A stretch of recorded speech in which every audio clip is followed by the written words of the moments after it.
Very good morning to you all, dear students.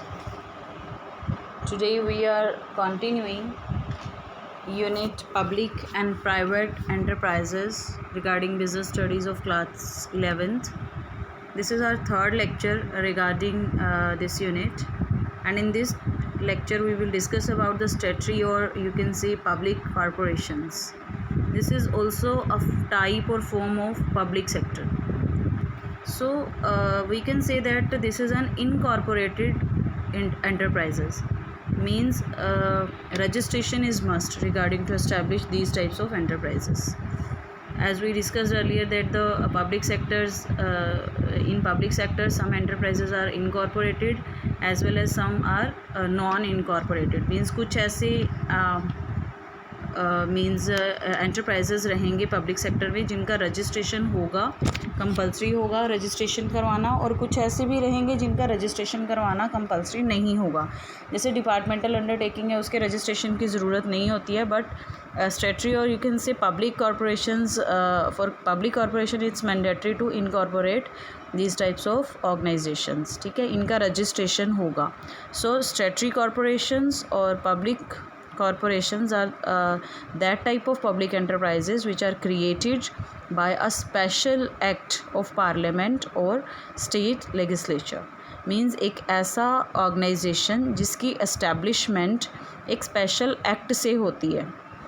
ठीक है, RBI है, LIC है, ठीक है, या फिर आप IDBI है, industrial development bank of India, food corporations of India, Indian airlines, Air India, Oil and Natural Gas Commission. So all these types of corporations are set up after registration only.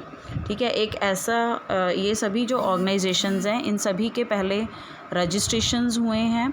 सबसे पहले एक parliament में या फिर state legislature में एक act पास हुआ है इनके रिगार्डिंग, और फिर इनके रजिस्ट्रेशंस हुए हैं, और उसके बाद ही ये सेटअप हुए हैं. So regarding to issue a particular or a special act regarding these types of corporation, means all types of powers and privileges are fixed, means by the government regarding these types of organization. means अगर act पास होता है, means compulsory है इस organisations के लिए act पास होना, तो act में ही सब चीज़ें मेंशन हो जाती है. जब एक्ट पास होता है तो उसके रिगार्डिंग सारे कंटेंट्स जो हैं इन ऑर्गेनाइजेशंस के पहले से ही फिक्स होते हैं. Means who can manage these types of organization, what are the methods regarding to run these types of organization, what are the powers and privileges of the members, what are the main relation regarding these types of organization with the government departments, है ना. So each and everything is mentioned in that particular type of act, and that is a special act for a special type of public corporation. एक public corporation like LIC है, उसका एक अलग special act है. RBI है 1934, उसका अलग special act है. So each and every type of public corporation has their own acts. So in these types of acts each and everything is mention. So these types of organizations are having a separate legal existence. जैसे departmental undertaking में क्या होता था कि वो organisation अपने name से कुछ भी परचेज सेल नहीं कर सकती थी, केसेस नहीं कर सकती थी, इसको स्यू नहीं किया जा सकता था. लेकिन इस टाइप के ऑर्गेनाइजेशन में पब्लिक कॉरपोरेशंस का एक सेपरेट लीगल एग्जिस्टेंस रहेगा. Means that type of organisation can easily purchase assets by their own names, can contract with other parties, and these types of organization can sue and be sued. Clear. तो इस पे case किया जा सकता है, ये भी थर्ड पार्टी पे केस कर सकती हैं, अपने नेम से परचेजिंग कर सकती हैं, सेल कर सकती हैं, कॉन्ट्रैक्ट कर सकती हैं. So each and every thing is totally different as compared to departmental undertaking. So next you can say that the financial side means the capital which is provided by the government, but in departmental undertakings can't borrow any type of loan from public side, but these types of organization can easily obtain loans from public side if financial crisis are there. ठीक है, अगर इनको need है तो पहले government से भी ले सकती है फाइनेंसिंग, अगर उनको लगता है कि गवर्नमेंट की फाइनेंसिंग इनफ नहीं है. So these types of organisation can borrow loans और borrow money from public side also, जो कि डिपार्टमेंटल अंडरटेकिंग नहीं कर सकता. Clear? So I think meaning is totally clear in your mind. One more thing I want to discuss with you, that the departmental undertaking is liable to show each and everything, means like the expenditure and income of their own department to the parliament also. ठीक है, उनको अपनी सारी income, सारे expenditure का detail जो है हर साल अपनी एनुअल रिपोर्ट में पार्लियामेंट में शो करना होता है डिपार्टमेंटल अंडरटेकिंग को. लेकिन पब्लिक कॉरपोरेशन के लिए ये चीज़ मस्ट नहीं है, उनको अपने इनकम और एक्सपेंडिचर को बजट में शो करना कंपल्सरी नहीं है. Clear? So come to the next one, that is the feature of public corporations.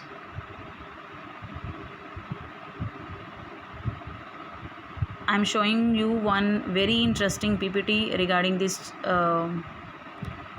topic. So next one is features of public corporation. So very first you can write formation. These types of organizations are formulated or established by a special act of parliament, और you can say state assembly. State assembly में या parliament में इनके लिए एक special act जो है वो पास होगा, उसके थ्रू ही that type of organisation can formulated.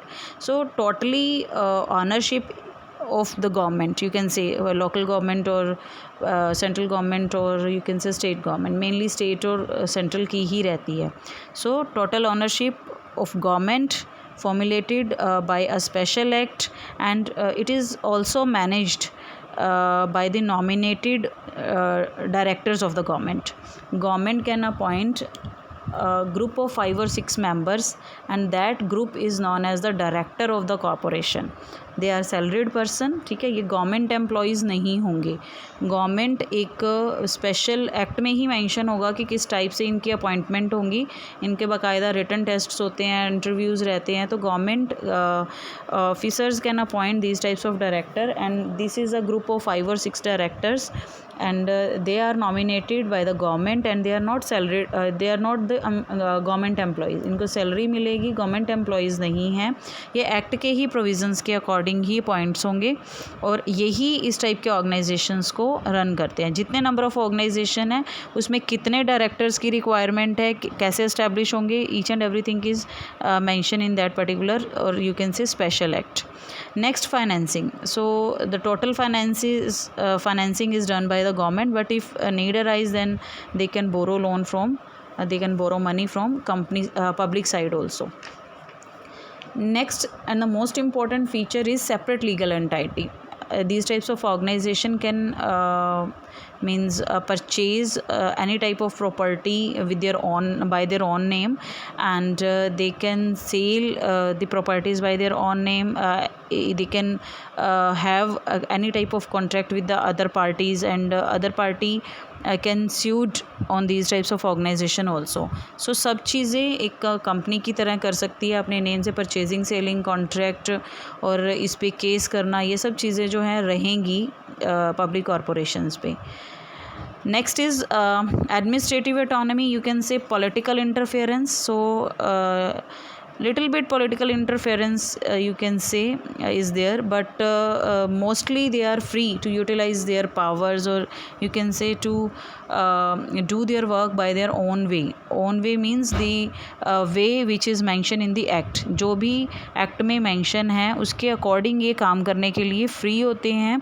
इनको ज़्यादा पॉलिटिकली जो है डिस्कस करने की ज़रूरत नहीं होती. कोई भी डिसीज़न लेना है ये एक्ट के प्रोविज़न्स के अकॉर्डिंग अपने बिहाफ पे ले सकते हैं. Next is appointment.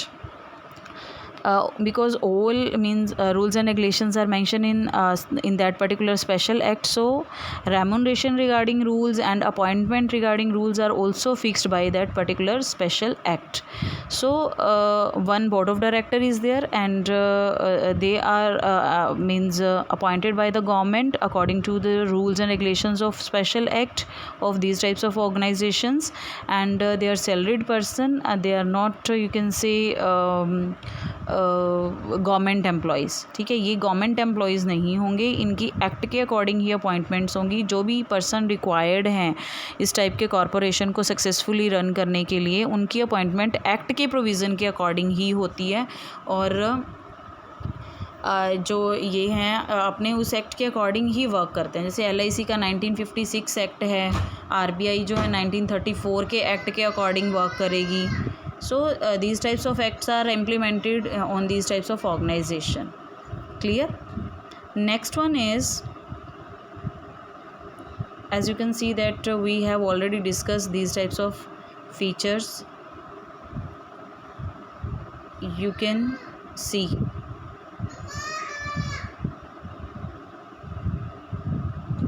Next and the most important topic is, next topic is merits of public corporations. In the very first way you can write down the high degree of flexibility, or you can say quick decisions. So decisions, very important type of decisions, or you can say the normal type of decisions are taken very quickly by the directors of the organization, because no unnecessary formalities, or you can say the red tapeism is present in these types of organization. So it's not necessary to consult with the government authorities or any other persons. They can take their own decisions by their own way. Next you can say that the least government interference. देखो इस point को आप दोनों form में right कर सकते हो, merits में भी एंड डिमेरिट्स में भी। So if you are explaining the same point in merit side, then you have to write on the positive aspect of this point. If you are explaining in the demerit side, then you have to write down in negative form. So least government interference as compared to the departmental undertaking, you can say least interference is there, means उनके comparatively कम होता है, but no interference हम नहीं कह सकते. So one budget is allotted to these types of corporations, and government means freely means government has no interruption regarding to take any type of decision. They can freely use their budget regarding to the welfare of the society and to earn the profit. Clear? तो इनको अपने income और expenditure को parliament में show नहीं करना होता, लेकिन फिर भी इनको अपने बजट्स को जो है कहाँ यूटिलाइज़ किया है वो चीज़ शो करना ज़रूरी रहता है. अदरवाइज़ इतनी ज़्यादा इंटरफेरेंस नहीं रहती जितनी कि डिपार्टमेंटल अंडरटेकिंग्स में रहती है. Clear? And next you can also write that the effective management is also there. Effective management, because a huge fund is available for these types of organization, so they can appoint, or you can say they can afford the professional managers to take any type of professional decision. अगर इनको किसी भी type के area में professional experts की help चाहिए, they can easily appoint and they can afford the professionals और experts salary. ठीक है, वो अपने आप इजीली जो है उनको अपॉइंट कर सकते हैं, क्योंकि इनके पास फंड्स अवेलेबल रहते हैं. तो एक्सपर्ट्स की फैसिलिटीज़ लेकर, सर्विसेज लेकर ये इफ़ेक्टिवली अपनी सारी एक्टिविटीज़ को मैनेज कर सकते हैं. Next you can say that the social service motive.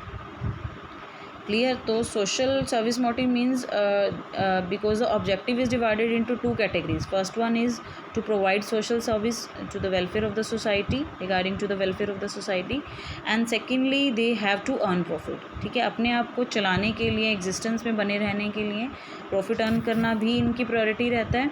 और सेकेंडली सोशल सर्विस जो है वो भी इनका एक मोटिव रहेगा कि सोशल वेलफेयर जो है वो रहना चाहिए प्रॉफिट के साथ साथ. अगर सोशल वेलफेयर नहीं है तो ऐसे प्रॉफिट को एक्सेप्टेबल नहीं किया जा सकता.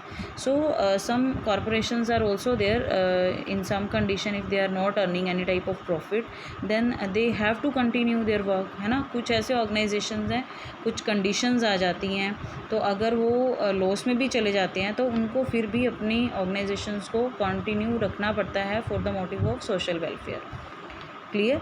And next you can also right protection of public interest, because these types of corporations are answerable to the parliament. So proper utilization of public fund is there, means public से जो भी loan लिया जाएगा, जो भी amount borrow किया जाएगा, या गवर्नमेंट का जो भी फंड यूज़ किया जाएगा, उन सभी अमाउंट के लिए ये आंसरेबल रहते हैं ये कॉरपोरेशंस पार्लियामेंट में और लेजिस्लेटिव असेंबलीज़ में.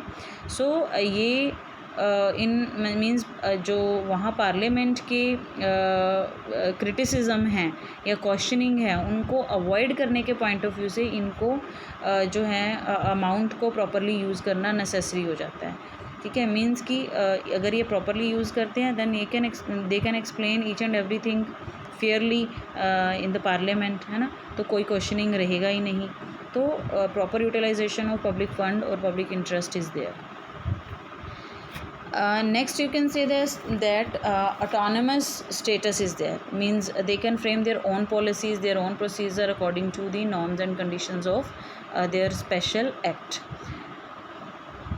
Helps in economic development means the amount or the profit which is earned by that particular type of organization are utilized in these types of corporations development। ठीक है, वहीं पे री invest हो जाता है, कुछ अमाउंट जो है वो गवर्नमेंट के पास भी रहता है, बट मोस्टली जो है री इन्वेस्ट होता है। तो इकोनॉमिकली ग्रो करने के लिए कंट्री को इस टाइप के कॉरपोरेशंस की प्रोग्रेस होना ज़रूरी रहता है। स्टेबिलिटी रहेगी, मेंबर्स में कम, मेंबर्स में go, but the company goes on for ever. In the same form corporations goes on for ever.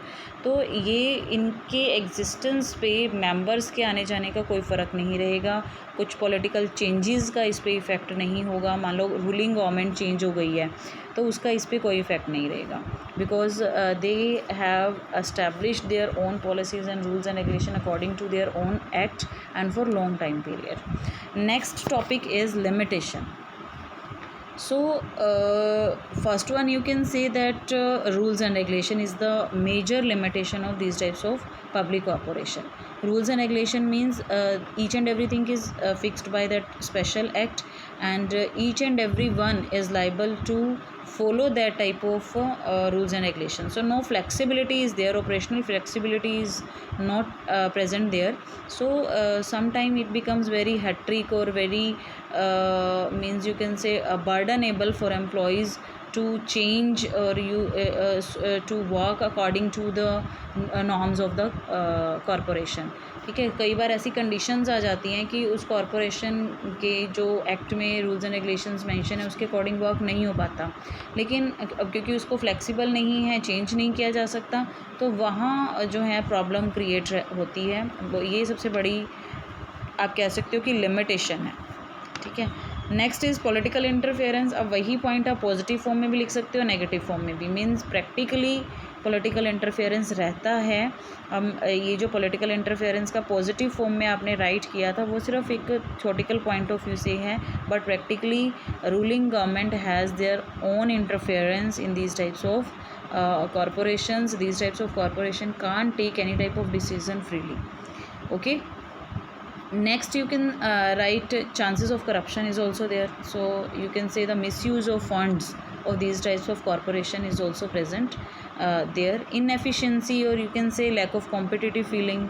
Clear, क्योंकि कोई कॉम्पिटिटर नहीं है। LIC के अगेंस्ट अभी बहुत सी ऐसी कंपनीज़ हैं जो इंश्योरेंस सर्विसेज प्रोवाइड कर रही हैं, लेकिन क्योंकि पब्लिक का फेथ है कि ये पब्लिक एंटरप्राइज है तो वहाँ उनका पैसा ज़्यादा सेफ़ रहेगा। प्राइवेट इंस्टीट्यूशन कब आते हैं कब जाते हैं वो क्लियर नहीं है, फ्रॉड होने के चांसेस रहते हैं। तो क्योंकि इनका कॉम्पिटिटर नहीं है, so inefficiency is also there. Clear, इनका जो मेन टारगेट है वो बस अपने काम को कंटिन्यू करना होता है। कोई कॉम्पिटिटिव फीलिंग नहीं होने की वजह से, कोई प्रॉफिट मोटिव नहीं होने की वजह से ये मोस्टली लॉस में ही कंटिन्यू होती है। Delay in decision is also there. Delay in decision means these types of organizations decisions are little bit means you can say related with the ruling government। ठीक है, तो जो गवर्नमेंट के nominees हैं, जो बोर्ड ऑफ डायरेक्टर्स हैं, उनको वो उतना क्विकली डिसीजंस नहीं ले पाते जितना क्विकली इसमें मेंशन किया हुआ है। उनको फिर भी बहुत से हायर अथॉरिटीज़ से कंसल्ट करना पड़ता है। Each and everything they have to keep in their own mind, then they can take that type of decision. So sometimes opportunities are you can say slipped in the hands of these types of organization। कई बार ऐसा होता है कि आपको बहुत जल्दी में decision लेना पड़ता है अगर आपने अपॉर्चुनिटीज़ को ग्रैब करना है, लेकिन क्योंकि अननेसेसरली थोड़ा सा scalar chain type of authorities follow करनी होती है, मींस हायर अथॉरिटीज़ की परमिशन लेना मस्ट होता है, तो वहाँ पे अननेसेसरली डिले होने के चांसेस रहते हैं। Next in the next topic is utility, means कहाँ पे suitable रहेगा these types of public or corporation. So where the huge amount of capital is needed, like life insurance and RBI type of organizations, and where the public welfare is the topmost priority. कि जहाँ पर ऐसे organisation जो आपको लगता है कि public के वेलफेयर के लिए हमें सेटअप करना बहुत ज़रूरी है, और क्योंकि उसमें ह्यूज कैपिटल इन्वॉल्व है, और क्योंकि हम प्रायोरिटी पब्लिक के वेलफेयर को दे रहे हैं, तो उस टाइप के ऑर्गेनाइजेशन प्राइवेट सेक्टर में सेटअप होना मुश्किल है. So these types of organizations are setup in this form of a business organization, means in public sector especially. So that's all regarding this topic. Next topic, government company, we will discuss in the next lecture.